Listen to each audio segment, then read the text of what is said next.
तो इसके बाद में जो साइंटिस्ट आए थे उसका नाम था Van't Hoff and Le Bel theory. Van't Hoff and Le Bel theory. Van't Hoff और लीबेल नाम का साइंटिस्ट आए थे, दो साइंटिस्ट। उन्होंने फिर आगे बताया कि कार्बन जो होता है, केकुले ने ये तो बता दिया कि कार्बन जो होता है उसकी 4 वैलेंसी होती है और वो कैसे कैसे अरेंज होती है। इन्होंने बताया उसकी जो ज्योमेट्री है उसके बारे में कि किस प्रकार से कंपाउंड है, उसकी ज्योमेट्री, किस प्रकार से कंपाउंड जो अन्य के साथ जुड़ा हुआ है तो उसकी स्ट्रक्चर कैसे बनेगी, वो बताया था Van't Hoff and Le Bel theory के अंतर्गत। तो इसके अंतर्गत इन्होंने क्या बताया, इन्होंने 3 पॉइंट बताए थे कि कार्बन जो होता है वो अदर कंपाउंड के साथ जुड़ा हुआ है 4 वैलेंसी के साथ, तो उसकी स्ट्रक्चर कैसे बनेगी। तो उन्होंने 3 प्रकार की स्ट्रक्चर इसमें बताई थी। एक तो इन्होंने बताई थी, एक तो मतलब 3 स्ट्रक्चर बताई थी, जिसके अंतर्गत एक तो बताई थी इन्होंने स्क्वायर प्लेनर, दूसरी जो बताई वो स्क्वायर पिरामिडल, और तीसरी जो है वो उन्होंने बताई थी टेट्राहेड्रल। तो स्क्वायर प्लेनर दूसरी जो है वो बताई थी इन्होंने स्क्वायर पिरामिडल, और तीसरी जो बताई थी वो इन्होंने बताई थी टेट्राहेड्रल। 3। तो इन्होंने 3 प्रकार की जो स्ट्रक्चर है वो बताई थी कि स्क्वायर प्लेनर से के हिसाब से जुड़ सकता है अदर कंपाउंड के साथ में, या स्क्वायर पिरामिडल बना सकता है, या टेट्राहेड्रल ज्योमेट्री जो है वो बन सकती है। तो ये कैसे आया, किस प्रकार से आया, इस थ्योरी के अंतर्गत हम देखते हैं। जैसे कि सबसे पहले नंबर 1 सबसे फर्स्ट है वो है यहाँ पर है स्क्वायर प्लेनर स्ट्रक्चर। तो स्क्वायर प्लेनर की स्ट्रक्चर के अंतर्गत बताया कि एक कार्बन जो होता है वो अन्य किसी कंपाउंड के साथ में स्क्वायर प्लेनर मतलब इसी प्लेन के ऊपर जुड़ा रहता है, यानी इसके अंतर्गत किसी प्रकार की 3D स्ट्रक्चर नहीं आती, 2D स्ट्रक्चर आती है, जिसके अंतर्गत आप इसको कागज के अंदर शो कर सकते हो। जितने भी कंपाउंड्स आप देखते हो लगभग स्क्वायर प्लेनर के आधार पर ही आप देखते हो, कागज के अंदर देखते हो CH4 है, कुछ भी आप कंपाउंड बनाते हो। तो इन्होंने बताया कि एक कार्बन जो होता है वो अदर के साथ में इस प्रकार से प्लेनर में जुड़ सकता है, इस प्रकार से प्लेनर में कुछ भी जुड़ा हुआ है वो इस प्रकार से हो गया, इस प्रकार से। तो ये एक स्क्वायर प्लेनर स्ट्रक्चर है। एक कार्बन जो है वो अदर के साथ में स्क्वायर में जुड़ा रहता है, जो कि कागज के तल पर ही अपन व्यवस्थित कर सकते हैं, इसको बोलते हैं स्क्वायर प्लेनर स्ट्रक्चर। तो बिल्कुल सिंपल सी है, स्क्वायर प्लेनर स्ट्रक्चर आई। नेक्स्ट जो नंबर 2 स्ट्रक्चर है इस प्रकार, जैसे आप इसका एग्जाम्पल देख लें, इसका एग्जाम्पल कैसे आ जाएगा, इसका एग्जाम्पल आ गया जैसे इस प्रकार से CH, ये H और ये H इस प्रकार से आ गया, ये इसके साथ जुड़ा हुआ है स्क्वायर प्लेनर में। ये सबसे पहले इन्होंने बताया था स्क्वायर प्लेनर में जुड़ा हुआ है। इसके बाद में बताया कि कार्बन जो होता है वो कंपाउंड के साथ जब जुड़ेगा तो ये स्क्वायर पिरामिडल स्ट्रक्चर बना सकता है, पिरामिड टाइप की स्ट्रक्चर। जैसे कि आप मंदिर जो है उस मंदिर का गुंबद देखते हैं इस प्रकार से, तो वो पिरामिड बना लेता है, तो वो होता है पिरामिडल स्ट्रक्चर। तो इसमें इन्होंने बताया कि कार्बन जो होता है वो अदर के साथ में पिरामिड के रूप में जुड़ा हुआ हो सकता है। जैसे कि माना कि ये तो है कार्बन, जैसे कि मैं थोड़ा ऊपर बना देता हूँ, जैसे कि ये तो है यहाँ पर कार्बन और ये इसके साथ जुड़े हुए 4 कंपाउंड्स हैं, 1 2 3 और 4। ये 4 कंपाउंड्स इसके साथ में जुड़े हुए हैं जो कि इस प्रकार से हैं, ये 4 कंपाउंड्स हैं। अब ये चारों कंपाउंड इसके साथ जुड़े हुए हैं, तो ये आ गया एक यहाँ से, एक यहाँ से, एक यहाँ से और एक यहाँ से, इसको बोलते हैं पिरामिडल स्ट्रक्चर। तो ये हो गई स्क्वायर पिरामिडल स्ट्रक्चर, जिसमें एक कार्बन जो होता है वो अदर के साथ में पिरामिड के रूप में जुड़ जाता है, जिसमें ये जो है ये तो ऊपर की साइड में हो गया, जैसे मंदिर का गुंबद हो जाए उसके ऊपर की साइड में हो गया, और ये नीचे की साइड में हो गया, इस प्रकार की स्ट्रक्चर गुंबदनुमा स्ट्रक्चर।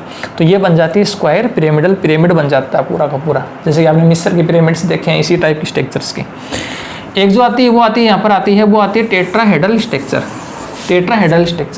टेट्राहेड्रल स्ट्रक्चर के अंतर्गत क्या आता है कि एक कार्बन जो होता है वो अंतर कंपाउंड्स के साथ में टेट्राहेड्रल ज्योमेट्री में व्यवस्थित होता है। टेट्राहेड्रल ज्योमेट्री मतलब ये हो गया कि 1 2 3 और 4। जैसे कि ये आ गया प्लेन ऑफ सिमेट्री इस प्रकार से, एक ये आ गया कागज के तल के उधर की साइड में, और एक ये आ गया। मतलब ये होता है कि एक तो दृष्टा से पास की तरफ, एक होता है दृष्टा से दूर की तरफ, ठीक है, और 2 होते हैं प्लेन ऑफ सिमेट्री के अंदर। तो इसकी स्ट्रक्चर को अपन ऐसे शो कर सकते हैं, जैसे कि एक ये आ गया, ठीक है, और एक यहाँ से ये आ गया दूसरा। तो ये तो है कागज के तल में, और जो 2 और हैं वो इस प्रकार से हम व्यवस्थित कर सकते हैं, जिसको एक को अपन ऐसे व्यवस्थित कर दिया इस प्रकार से, और एक को हमने ऐसे व्यवस्थित कर दिया। जैसे कि CH4 देखा जाए तो यहाँ पर H लगा देंगे, तो ये इस प्रकार से इसके साथ व्यवस्थित हो गया, इस प्रकार से।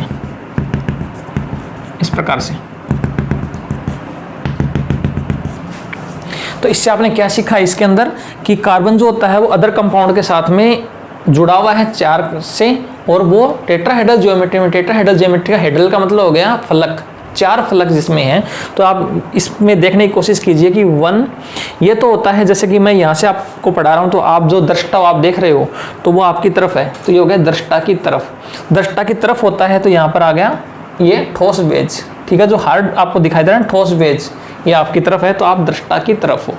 ये जो होता है वो देखने वाले से पीछे की तरफ, मतलब बोर्ड के पीछे की साइड में, तो इसको डॉटेड लाइन के द्वारा प्रदर्शित किया जाता है, जिसको बोलते हैं डैश बेस। तो ये तो ठोस हो गया, ये डैश के रूप में हो गया, डैश डैश डैश डैश, तो ये हो गया दृष्टा से दूर की तरफ। ये प्लेन ऑफ सिमेट्री में, मतलब जैसे मैं ऐसे कैसे व्यवस्थित करूँ इस प्रकार से, तो ये कागज का तो तल है, इसके अंदर एक तो यहाँ पर है और एक यहाँ पर है, तो ये प्लेन ऑफ सिमेट्री में कागज के तल पर विन्यासित है। तो एक तो ये कागज के तल पर आ गया, ये कागज के तल पर आ गया, ये देखने वाले से दूर की तरफ आ गया, देखने वाले से पास की तरफ आ गया, तो इसलिए इसको ऐसे व्यवस्थित किया जाता है। दूसरी बात, फिर व्यवस्था ऐसी है ना कि ऐसे यदि 4 व्यवस्थित ऐसे हो जाते हैं तो इसे 90 डिग्री का एंगल आपको दिखाई दे रहा है, लेकिन ऐसा नहीं है, ऐसी व्यवस्थित है ये, ठीक है। तो इस प्रकार से यदि हम व्यवस्थित करेंगे तो इसके अंदर का तो बॉन्ड एंगल जो है वो आ जाएगा इसका 100 बॉन्ड एंगल जो है वो आ जाएगा इसके अंदर, बॉन्ड एंगल 109 डिग्री 28 मिनट का, 109 डिग्री 28 मिनट, 109 डिग्री 28 मिनट का बॉन्ड एंगल जो है वो इसके अंतर्गत आ जाता है। और ये जो ज्योमेट्री होती है, इस ज्योमेट्री को बोलते हैं यहाँ पर टेट्राहेड्रल ज्योमेट्री। तो इस प्रकार से क्या हो गया कि टेट्राहेड्रल ज्योमेट्री के अंतर्गत जो कंपाउंड है वो व्यवस्थित हो सकता है, जो किसने बताया था, वॉन थॉप एंड लीवेल थ्योरी के अंतर्गत।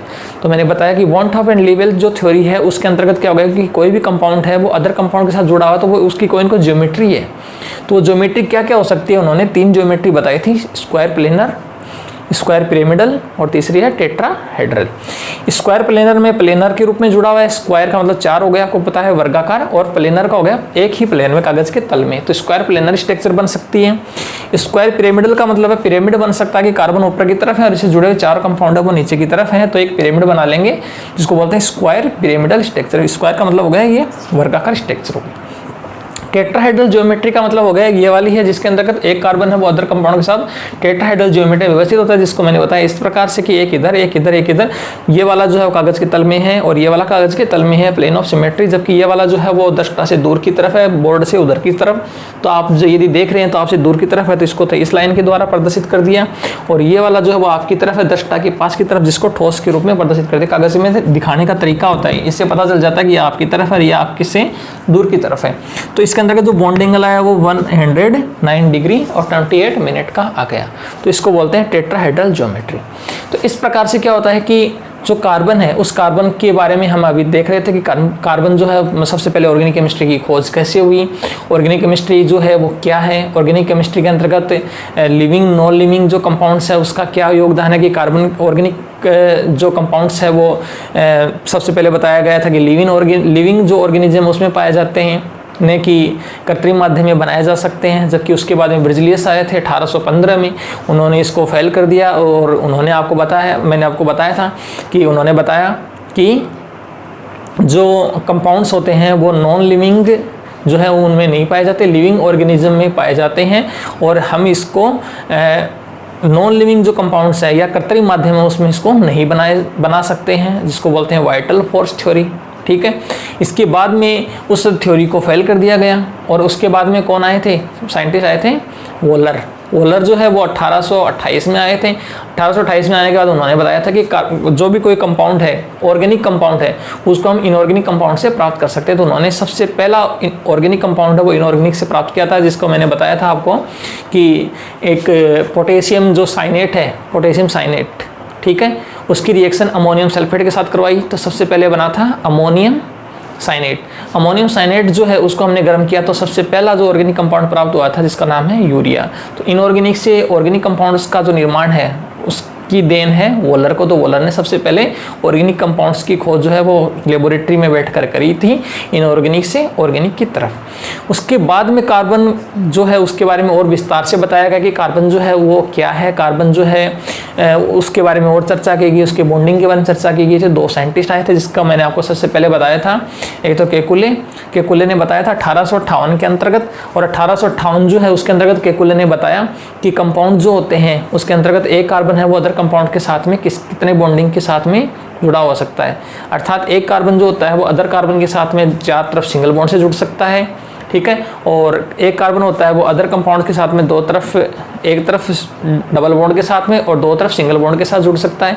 तीसरा मैंने बताया कि एक कार्बन जो होता है वो अदर कंपाउंड के साथ दोनों तरफ डबल बॉन्ड से जुड़ सकता है। और चौथा मैंने बताया कि एक कार्बन जो होता है वो अदर कंपाउंड के साथ में एक साइड में सिंगल बॉन्ड से और एक तरफ ट्रिपल बॉन्ड से जुड़ सकता है, जो उन्होंने बताया था। उसके बाद में उन्होंने ये भी बताया था कि कार्बन जो होता है उस कार्बन का पीरियोडिक टेबल में स्थान, कार्बन जो होता है उसकी वैलेंसी कितनी है, ग्राउंड स्टेट में कितनी है, एक्साइटेड स्टेट में कितनी है। उसके बाद में वॉन एंड लीबेल आए थे, ये 1874 की बात है। 1874 में वॉन एंड लीबेल आए थे, उन्होंने अपनी थ्योरी दी थी जिसके अंतर्गत उन्होंने बताया कि कार्बन जो होता है वो अदर कंपाउंड के साथ में कैसे कैसे जुड़ सकता है। स्क्वायर प्लेनर से जुड़ सकता है, स्क्वायर पिरामिडल से जुड़ सकता है और टेट्राहेड्रल से जुड़ सकता है। तो इसकी ज्योमेट्री आई 3 प्रकार की। स्क्वायर प्लेनर में ये इस प्रकार की स्ट्रक्चर के एक कार्बन है वो अदर के साथ में प्लेन के रूप में है, प्लेनर है मतलब कागज के तल में विन्यासित है। स्क्वायर पिरामिडल का मतलब है कि एक कार्बन जो होता है वो अदर के साथ में पिरामिड के रूप में है, कि एक कार्बन ऊपर की तरफ है, इसे जुड़े हुए चारों कंपाउंड है वो नीचे की तरफ है। इसके बाद तीसरी जो बताई वो बताई टेट्राहेड्रल ज्योमेट्री, जिसके अंतर्गत बताया कि एक कार्बन जो होता है वो अदर के साथ में टेट्राहेड्रल ज्योमेट्री में व्यवस्थित होता है, जिसमें दो तो होते हैं कागज के तल में और एक होता है दृष्टा के पास की तरफ, ठीक है, देखने वाले की तरफ, और एक होता है देखने वाले से दूर की तरफ, जिसमें बॉन्ड एंगल आया था 109 डिग्री 28 मिनट। तो ये आ गई टेट्राहेड्रल ज्योमेट्री। तो इस प्रकार से आपने सीखा कि जो ऑर्गेनिक केमिस्ट्री है उसके अंतर्गत ऑर्गेनिक केमिस्ट्री की जो जनरल बातें हैं, छोटी छोटी जो बातें हैं, जो बिल्कुल से स्टार्टिंग से लेके अब यहाँ तक पहुँचे हैं तो कैसे हुआ। तो मिलते हैं एक नए और अच्छे वीडियो के साथ। आपका दिन शुभ रहे। लेकिन अभी तक आपने ये चैनल को सब्सक्राइब नहीं किया, चैनल को सब्सक्राइब कीजिए और पास में जो बेल आइकन है उसको क्लिक कीजिए ताकि आपको मेरे बनाए नए नए नोटिफिकेशन जो है वो प्राप्त होते रहें। जब तक आप सब्सक्राइब करके बेल आइकन को नहीं दबाएंगे तो मेरे नोटिफिकेशन जो है वो आपके पास नहीं पहुंचेंगे, चाहे मैं कितनी भी वीडियोज़ डाल दूँ। तो सब्सक्राइब ही करना जरूरी है, उसके पास में बेल आइकन भी दबाना जरूरी है, चाहे वो मेरा चैनल हो या किसी अदर का चैनल हो जिसको आप पसंद करते हो। तो मिलते हैं नई वीडियो के साथ। आपका दिन शुभ रहे। जय श्री श्याम। राधे राधे।